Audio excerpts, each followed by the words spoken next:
I think, therefore I am. Welcome to Philosophers Explained by me, Stephen Hicks. This series covers major philosophers and classic texts in intellectual history, classics for a reason. From each I have selected an excerpt, no more than an hour, sometimes as brief as 20 minutes, and our purpose is to have an introduction to an essential work. We'll do a close reading accompanied by the text. Now today we are turning to Rene Descartes and his Meditations on First Philosophy, published in 1641, a foundational work for modern philosophy. It's on the basis of this philosophy that Descartes is sometimes labeled the father of modern philosophy. I'm not of that view, but a powerful case can be made for that position, as we will see. Let's turn to the text. These meditations were published in 1641. Descartes was 45 years old and at the height of his philosophical powers. It's a series of 6 meditations, and today we're going to focus on the first meditation and a half, the foundational context setting for Descartes' philosophy. So, meditation 1, of the things of which we may doubt. Now, interestingly, we are starting with doubt. And that's interesting in part because many philosophers started with what they knew, in some cases taking certain things to be axioms or as certainties and proceeding from there. Descartes is starting from a negative position with doubt, and we will see why. So let's read. Several years have now elapsed since I first became aware that I had accepted, even from my youth, many false opinions for true, and that consequently what I afterward based on such principles was highly doubtful. Okay, there's a semicolon, let's pause there. So by the time we come to adulthood, and certainly beforehand, we realize that we have thousands of beliefs. How many of them are actually true? How many of them are doubtful? How many of them did we receive from suspect sources? How many of them involve childish wishful thinking, rumors, or things that even came from smart, informed people, but nonetheless turned out to be true? By the time one becomes a self-reflective thinker in young adulthood, one starts to realize that not necessarily everything that one believes is true, much less certain. But if we're going to be doing philosophy, and certainly foundational philosophy, we want to have our foundations be true and possibly certain. So we're starting from a position of having lots and lots of beliefs kicking around, and some of them might be true and certain, but how do I know which ones are which? Carrying on the quotation. And from that time I was convinced of the necessity of undertaking once in my life to rid myself of all the opinions I had adopted and of commencing anew the work of building from the foundation, if I desired to establish a firm and abiding superstructure in the sciences.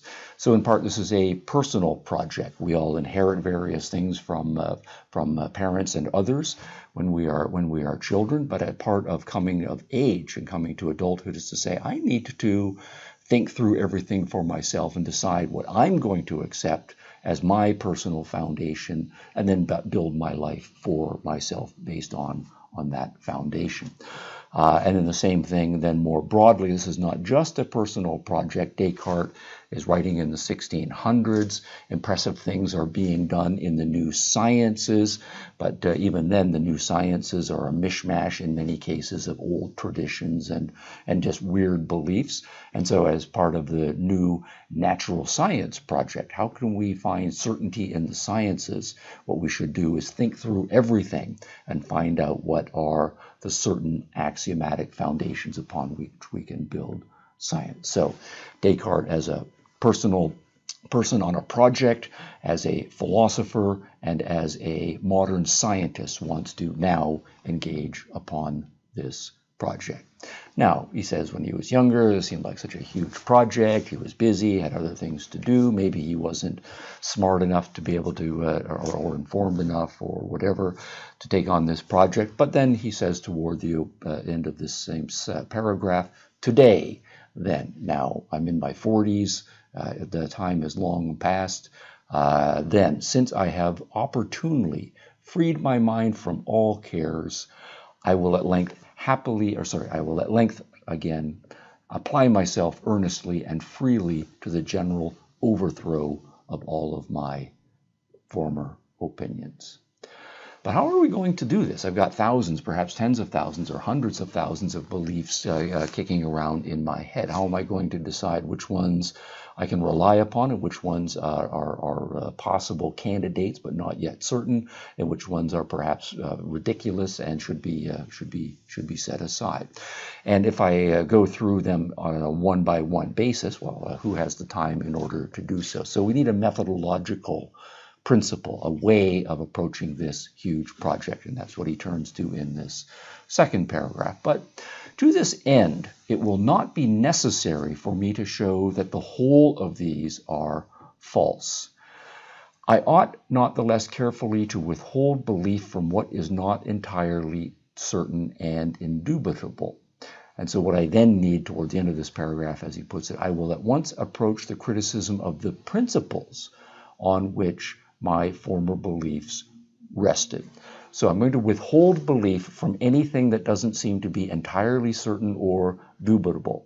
And whatever's left over, that might be then certain and dubitable. But I'm not going to go through it on a one-by-one belief basis. Instead, what I'm going to look for is the principles or the method. I'm going to ask, how was this particular belief acquired, or in this entire category of beliefs, on what basis were they acquired, and is that basis or that method or that principle a principle that yields certainty and indubitability? If not, then I'm going to set aside all of the beliefs in that category that have been arrived at by means of that principle or that method.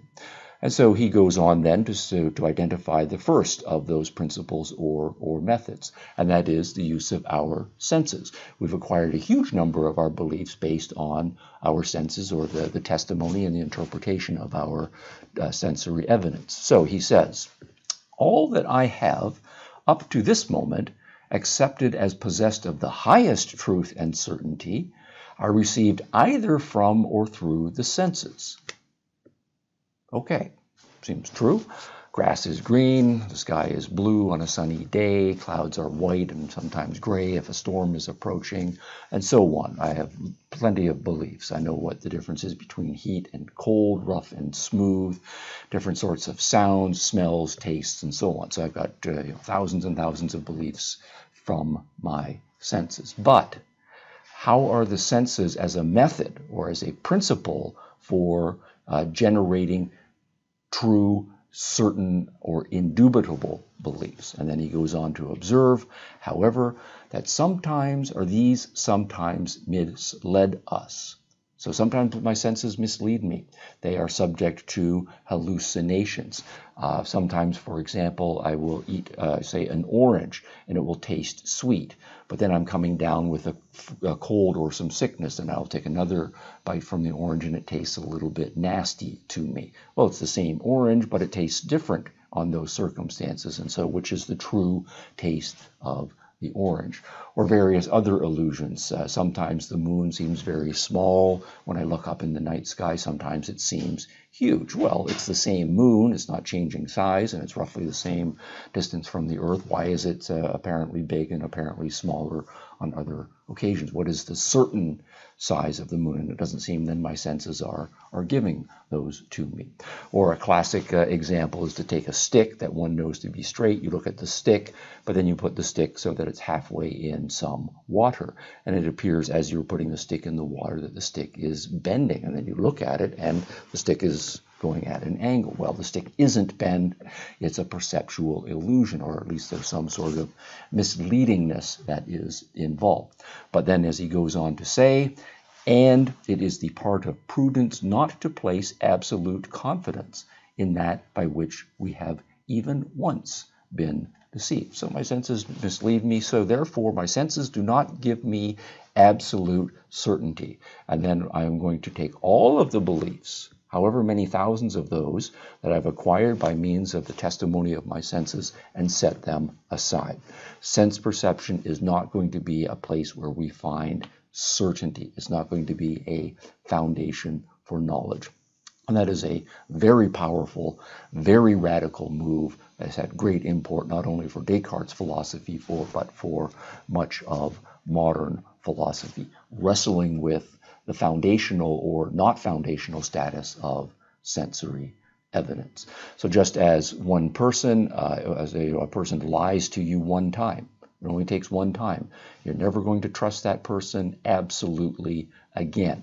Right? Or you meet with dogs and a number of them are friendly, but then you meet a dog that's hostile and it bites you. Your trust in the fidelity and friendliness of dogs is shaken, and justifiably so it should be. As a matter of prudence, you should have a little bit of doubt about all dogs that one meets in the future.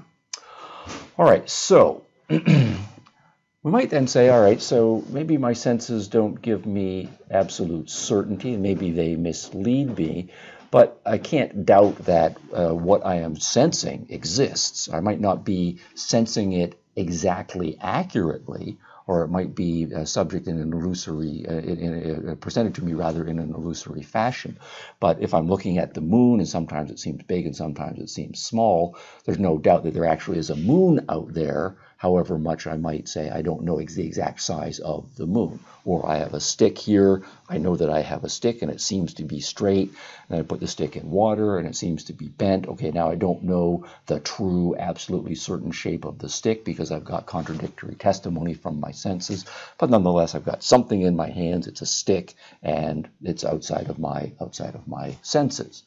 So Descartes then moves on to another line of argument, saying, though this be true, I must nevertheless here consider that I am a man, and that consequently I am in the habit of sleeping, and representing to myself in dreams those same things. So that then is to say, just pausing here for a moment, sometimes I have dreams about the moon or about putting sticks in water or whatever, all sorts of things. And in those dreams, I am still a human being who is sleeping.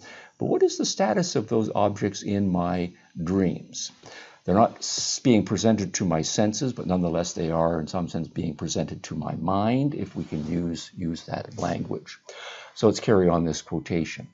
I am in the habit of sleeping and representing to myself in dreams those same things, or even sometimes others less probable. All sorts of weird and strange things happen in dreams, which the insane think are presented to them in their waking moments. So what we have then is there's me, a normal person, in my waking moments, and I'm sensing the world. But then sometimes there's me and I am sleeping, and in my dreams I have all sorts of real, put it in quotation marks, things going on inside my mind, but also all kinds of weird and fantastical things go on in my mind in dreams. And now we also bring in insane people, and we know the case of insane people is, in many cases, they have stuff going on in their minds that bears absolutely no relation whatsoever to what's actually going on outside in reality. So the insane person believes that what's going on in his mind is true and real, really believes it, but it isn't so. Just as sometimes when I am dreaming, I am taken up and I think that what I am dreaming is real and certain, even though it isn't really. So he goes on then to say, how often, as an example, have I dreamt that I was in these familiar circumstances, that I was dressed and occupied this place by the fire, when in fact, I was lying undressed in bed. So while we are dreaming, we dream lots of fantastical things and lots of things that are not, in fact, true at all.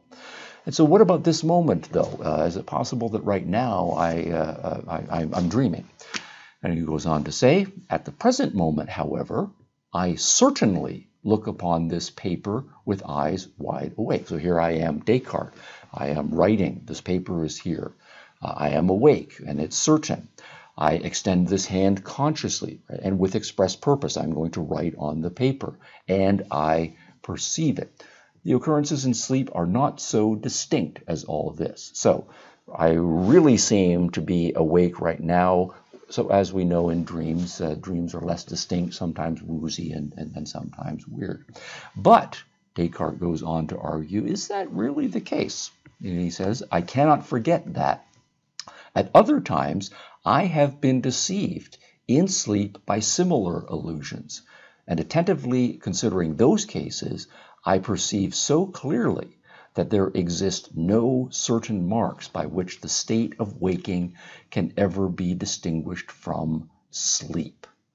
So can I find anything that differs in dream experience from waking experience that's a pointer that will tell me that in this moment I must be actually awake and not dreaming? So I might say, well, I am seeing, in this case, my computer in front of me. But I know that sometimes I dream that I am looking at my computer in front of me. And now I say, well, my computer appears very clearly to me. But we also know in dreams things can appear very clearly to me. And at the time when I'm dreaming, in fact, I'm not perceiving a computer or whatever it is in front of me. That's wrong. So even though right now I seem very clearly to be perceiving a computer clearly in front of me, it could be that this is one of those occasions where, in fact, I'm dreaming that very experience, and in a moment or two, I'm going to wake up and realize, oh, I was just dreaming, but wow, that seemed so real, and we all have had that experience. So, given that I can't distinguish between the two in this moment, I am astonished, as he puts here, and in amazement, I almost persuade myself that I am now dreaming. So maybe it's a dream, but that just means that I can't be sure that right now that what I'm perceiving really exists, that I'm perceiving it, that I'm sensing it. I might be, but I just don't have certainty at this point. So carrying on with this dream argument, which again is very powerful. Maybe, and he gives an analogy to painters in this case here. Nevertheless, it must be admitted at least that the objects which appear to us in sleep are, as it were, painted representations, which could not have been formed unless in the likeness of realities. Okay, a semicolon there, let's pause. So maybe I can't be sure right now that I am awake. Maybe I am dreaming, and all of the things that I think I am seeing are just dream projections. But nonetheless, it must be the case that all of the things that I am dreaming about actually exist out there in reality, not in the present moment, but all of the things that I am dreaming about, I first acquired from certain experience of external reality. So I can still know that there's an external reality with all sorts of objects out there, and all the dream argument shows is that just right now I can't be sure that I am perceiving those instead of re-perceiving them, if we can use that language, or imagining them or remembering them based on prior experience of real objects. But then he goes on to say, well, look, in truth, painters themselves, even when they study to represent sirens and satyrs by forms the most fantastic, extraordinary, cannot bestow upon them natures absolutely new. So even if we then say, well, maybe I am dreaming of a satyr, and it's not because I really perceived an existing satyr and it got stored in my memory and then it gets represented to me in my dream. What we would then have to do is to say, well, at least some of the parts, the things that go into making the satyr, a certain kind of body and a certain kind of head, I perceive those really out in objects in reality. And all that happens, and this is what we call imagination, and the imagining that goes on in dreams is that I'm taking an element of this real thing that I perceive and an element from that real thing that I perceive and putting it together, just the way a painter or some other artist will do so. So I can't then say that there is no external world on the basis of the dream argument. All I can say is that I can't say that the objects I think I'm experiencing in my dream state right now actually exist out in the world, or that I'm actually awake right now and perceiving such objects. So maybe then, right now, everything that I take to be the real world is but a projection in my dream. It doesn't seem too likely to me right now, even though I'm doing all of this heavy-duty philosophical exercise to try to make real this doubtful possibility. But nonetheless, it's possible that everything I experience right now is a dream state, so I don't know for certain that I am aware of an actual external world right now. Okay, maybe it's all a dream. Well, section 8 here. We will not therefore perhaps reason illegitimately if we conclude from this that physics and all of the objects of physics, astronomy, medicine, and all the other sciences that have for their end the consideration of composite objects are indeed of a doubtful character. So everything physical, corporeal, all of the things that are the objects of those sciences, they claim, or they are based on the claim, that those objects are not just made up in our dreams, they really exist out there. I then have to say that's doubtful. I don't have a good foundation for physics yet, given the fact that everything might be a dream in this moment. But there are still some things that seem to escape the illusory senses and the dream argument. But arithmetic, geometry, and the other sciences of the same class, skipping over a line here, they contain somewhat that is certain and indubitable. And he goes on to give the argument for this. For whether I am awake or dreaming, it remains true that 2 and 3 make 5, and that a square has but 4 sides. So let's pause for a moment. If I'm awake and looking at things, and I say, all right, there's 2 things and there's 3 things, and I'm going to add them together, 2 plus 3 equals 5 when I'm awake. Even if I'm not perceiving these 2 objects entirely accurately, even if I'm not perceiving those 3 objects entirely accurately, maybe there's a little bit of sensory deception going on. Nonetheless, the fact that there's 2 objects and 3 objects, and that in total there are 5 objects, that is true. Now, it's also true if I am dreaming that there are 2 objects and there are 3 objects and I am adding those objects. Maybe it's the case that those 2 objects are just dream objects and these 3 objects are also just dream objects. There aren't really these objects out in front of me. Nonetheless, it's still true in my dream that 2 objects plus 3 objects equals 5 objects. So 2 plus 3 equals 5 is still true. It still is a certainty, even if my senses are deceiving me and even if I'm in a dream state. So there still are things that I can claim for certainty. And these are possibly the foundations of our knowledge. And so he concludes this section here. Nor does it seem possible that truths so apparent can ever fall under a suspicion of falsity or incertitude. So maybe what we can do is say, all right, maybe all of physics and astronomy and chemistry and geography and so forth, maybe all of those things are not yet certain because dream argument and because illusion, but nonetheless the truths of mathematics do not depend on my being awake, and they don't depend on my senses being 100% accurate. So maybe mathematics can serve as the foundation of our knowledge. But not so fast as Descartes is going to argue. We have another argument, a more powerful argument. And here, interestingly, he turns to what is called the evil demon argument or the deceitful God argument. And he notices then, when I consider all of the beliefs that are kicking around in my mind, one of those beliefs is the belief in a God. And maybe I believe in a God, maybe I believe in it strongly, maybe I have some doubts, maybe I am agnostic or atheist, but nonetheless I do have this idea kicking around in my mind, and I'm Descartes, I believe that there is a God. And this God is all-powerful, this God created me, and so on.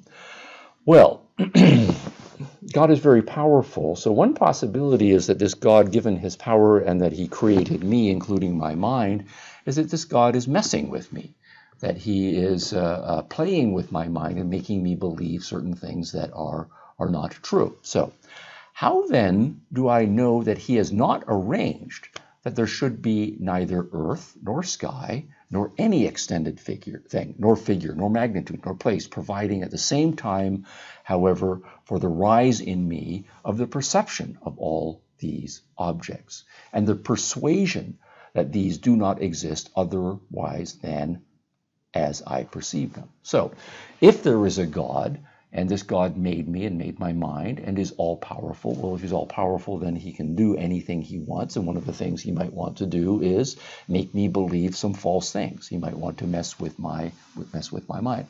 So how do I know that there isn't such a God messing with me? Maybe he is the one who's put me in some sort of dream state or semi-coma type of state and is just filling my mind with all sorts of fanciful knowledge. And I believe that all of these things are true, but really I'm just subject to this manipulative God who is making me believe all of these things, and none of them actually are true out there. And even these supposed truths of mathematics could then be subject to the machinations of such a God. So this is this section here. How do I know that I am not also deceived each time I add 2 and 3? So there I am. I'm in my mind, and I'm thinking of 2 very carefully and 3 very carefully, and addition, and what do those add up to? But then what happens is God, using one of his powers, gets into my mind and manipulates it and makes me think 5. In fact, it's not 5, but it makes me think 5, and I think that I am paying such close attention, and I get this inner feeling of certainty, but really what's going on is I'm just being manipulated. Or other examples, that the sides of a square are 4, etc., etc. Okay, now, that is a possibility. I can imagine such a being doing such a sort of thing. Now, of course, we're not talking about the standard conception of God in the Judeo-Islamic Christian tradition, because we also then typically say that this God is a good God, and a good God would not engage in those sorts of things. But, he then says, perhaps this deity has not been willing that I should thus be deceived, for he is said to be supremely good. If, however, it were repugnant to the goodness of deity to have created me subject to constant deception, it would seem likewise to be contrary to his goodness to allow me to be occasionally deceived.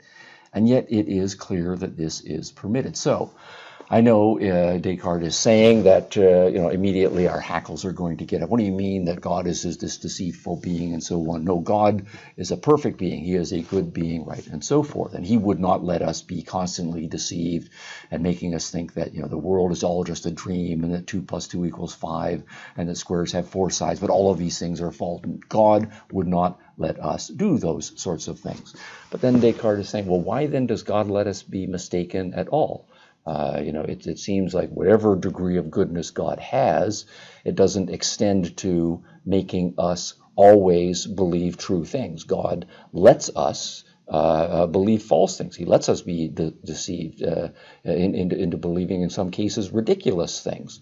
So can I rule out the possibility that God is letting these things happen? Maybe there's a supremely good God, but it doesn't seem to fit with the available evidence. We know that there's a difference between true and false, imagination, right, and so forth, all of these things that are going on. Not everything is absolutely certain, and so there's a possibility then that God's goodness does not extend to making my faculties entirely reliable. He permits a certain amount of error. So, how good is this God, and how good are the faculties that God implanted in me when he made me? I don't know. It's subject to doubt. I don't seem to have certainty if I'm immediately trying to rely upon a God. So, now, this is a thought experiment, Descartes goes on to say. I'm going to, grant that all of which here said of a deity is fabulous, right? It's a fable. It's just something I'm making up. Nevertheless, in whatever way it be supposed that I reach the state in which I exist. Why do I exist? Okay, another big philosophical. Was I brought here by fate or chance or by an endless series of antecedents and consequences or by any other means, including possibly I was created by a god?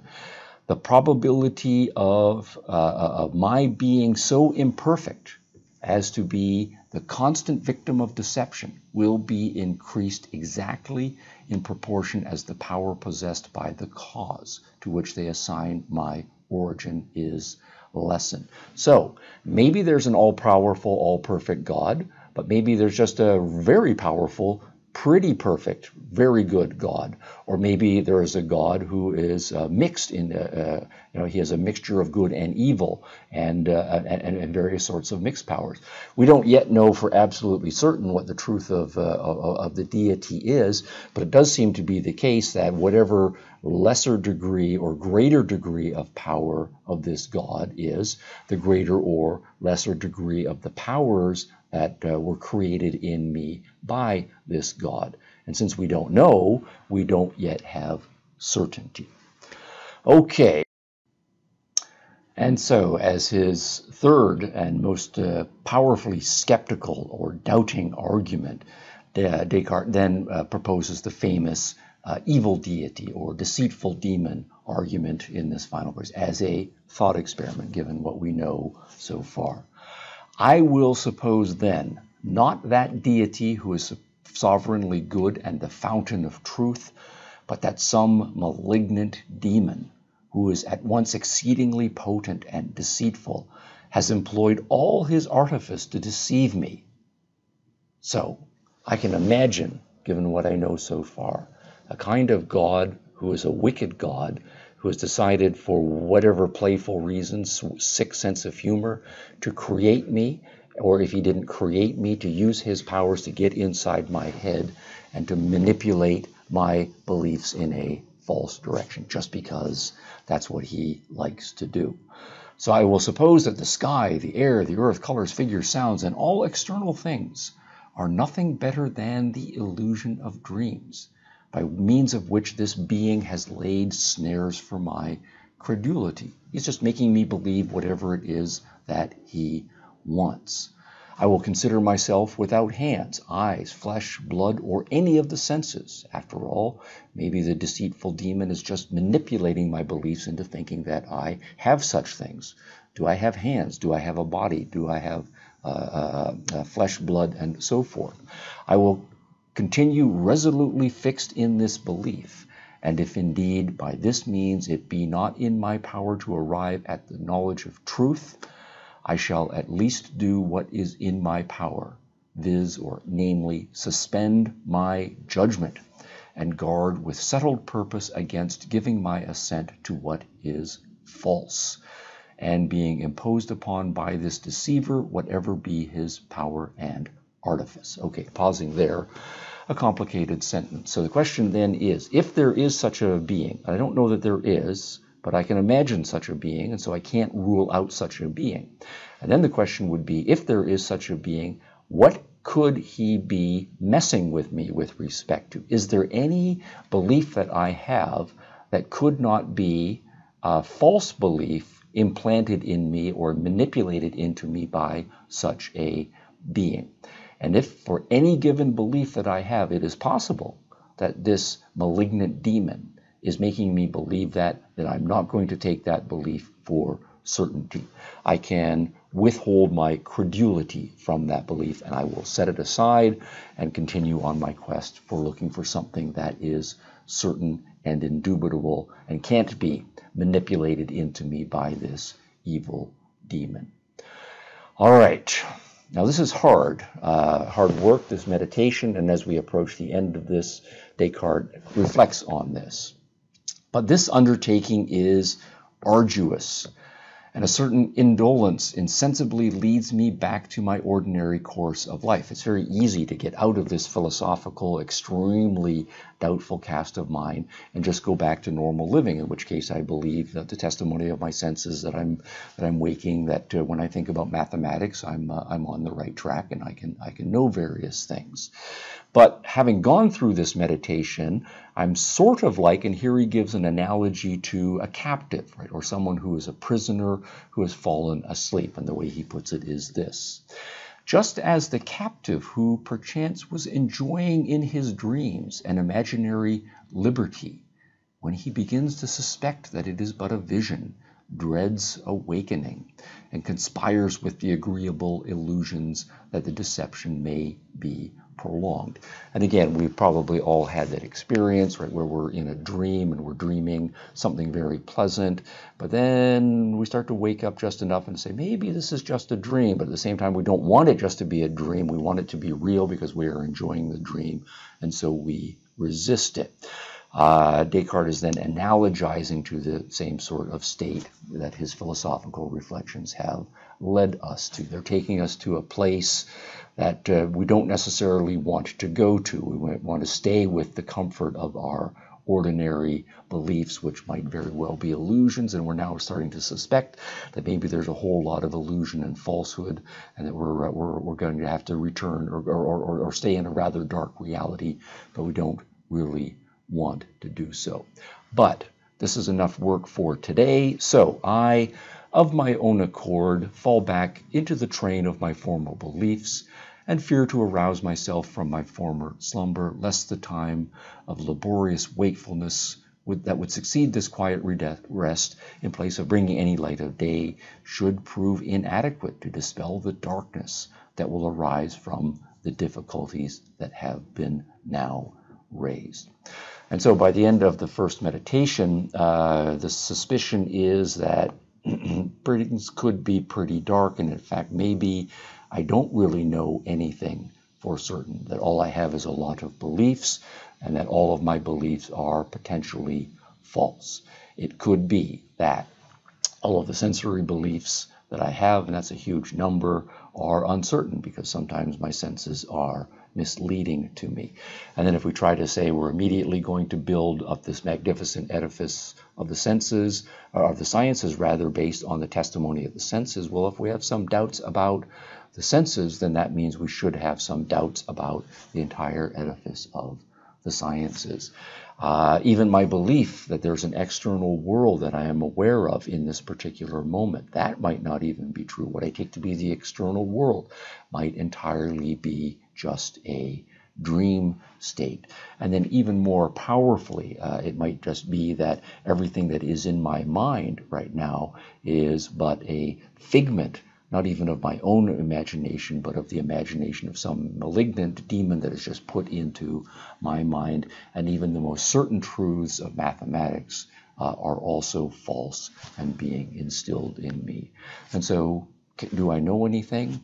Do I know anything for certain? Do we have a foundation for knowledge? Meditation 1 leaves us in a disquieting place.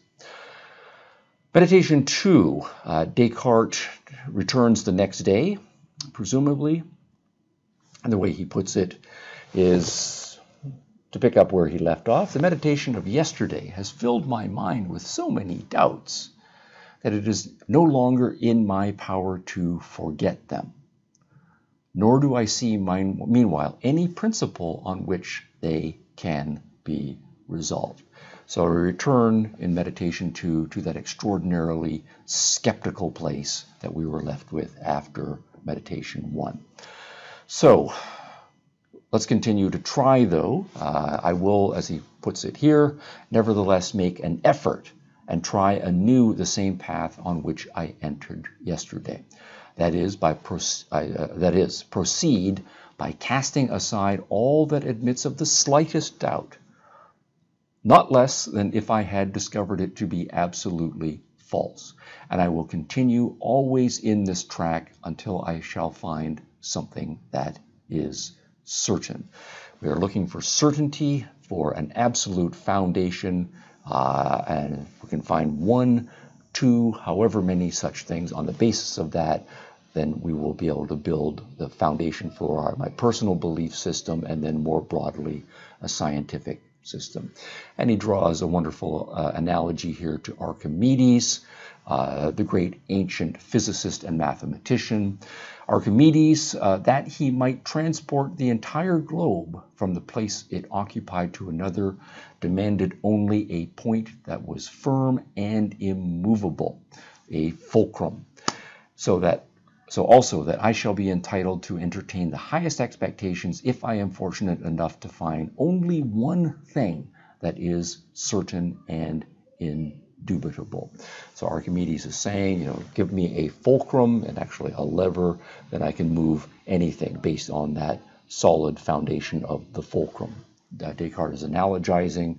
If I have a belief that is foundation, then I can move any other belief and have a firm foundation for such a movement. Okay, so rehearsing some of the doubts. How do I know that there is not something different altogether from the objects I have now enumerated, of which it is impossible to entertain the slightest doubt? Is there not a God, or some being, by whatever name I may designate him, who causes these thoughts to arise in my mind? Well, maybe I can say I've got all of these thoughts kicking around in my mind, and I can't be certain of anything, but maybe I can be certain that there is a God who existed, who made it possible for these thoughts to arise in my mind. And Descartes then goes on to say, well, why suppose such a being? For it may be that I myself am capable of producing them. I don't need to suppose that a God made up all of these ideas and put them in my mind. It could just be that there is no God and I just made up all of these ideas myself. Maybe, I don't know for certain, but I can't then say for sure that I can rely on an existence of a God right now. Am I then at least not something? Well, okay, maybe we're on to something. But what is this something? Was I not, therefore, at the same time persuaded that I did not exist? Far from it. I assuredly existed since I was persuaded. So what if I try to persuade myself that I don't exist? Well, if I were successful at doing so, I would have to exist in order to be persuaded of my non-existence. And I'm entering then into a paradoxical kind of position. I've already set aside the idea that maybe I don't have a body and my sense organs. It could, of course, be that my mind has the power to imagine that I have a body, that I have senses as the source of various beliefs, and so on. So in that case, I might be wrong in thinking that I have a body or the senses, but at least I am still existing as the being that is wrong about thinking he has a senses and some bodies. So again, maybe we are on the track of something. Isn't there something that could just imagine a God, imagine that it has a senses, and even in the cases where I am trying to persuade myself that I don't exist, that I would still need to exist in order to be persuaded of such a strange thing. So, but there is I know not what being who is possessed at once of the highest power and the deepest cunning, coming back to the deceitful demon again, who is constantly employing all his ingenuity in deceiving me. So let's put this I exist idea against the very destructive or skeptical possibility of a deceitful demon. What if this deceitful demon is trying to prove to me that I don't exist, or trying to deceive me into thinking that I do exist? And then Descartes says, aha, but doubtless then I exist, since I am deceived. And let him deceive me as he may, he can never bring it about that I am nothing, so long as I shall be conscious that I am something. So, in order for a deceitful demon to deceive me about whatever it is that he wants to deceive me about, I have to exist in order to be subject to those deceits. So, he can't convince me that I don't exist, because in order for him to convince me, I would have to exist. So maybe we have something certain after all. So, big conclusion here. He can never bring it about that I am nothing so long as I shall be conscious that I am something, so that it must in fine be maintained, all things being maturely and carefully considered, that this proposition, I am, I exist, is necessarily true each time it is expressed by me or conceived in my mind. All right, and then that is the famous cogito ergo sum. The formulation is not quite that in this work, but close enough. What he is saying is, it is not possible for me to doubt that I exist. If I have my senses and they are deceiving me, nonetheless, I need to exist for my senses to be deceiving me. It might be that I am dreaming falsely, that I am awake, but nonetheless, I have to exist in order to be dreaming. It might be that there is this malignant demon trying to fool me into believing all sorts of things, and I do believe all of those things to be true even if they're false because he's making me do so, but even so, I still have to be existing for the deceitful demon to be able to deceive me. So my own existence escapes all of the radical doubts that were enumerated in the first meditation. And here we have something foundational. And Descartes can end his method of radical doubt, and with this new certainty, it's just one thing, but on the basis of this one thing, we can try to build a positive structure of knowledge. Now, he then goes on to make sure that we are careful and says he needs to be careful. I do not know yet with sufficient clearness what I am, though assured that I am. In the next case, I must take care and not to build too much into what this I is. You know, am I a bodily thing? Well, I don't know for sure yet that I have a body. That my having a body is still subject to all of those doubts. That I am a rational animal. Well, my rationality, some fallibility, that also might be building too much into what I call my rationality. Could be something that is manipulated by the evil demon and isn't rational at all.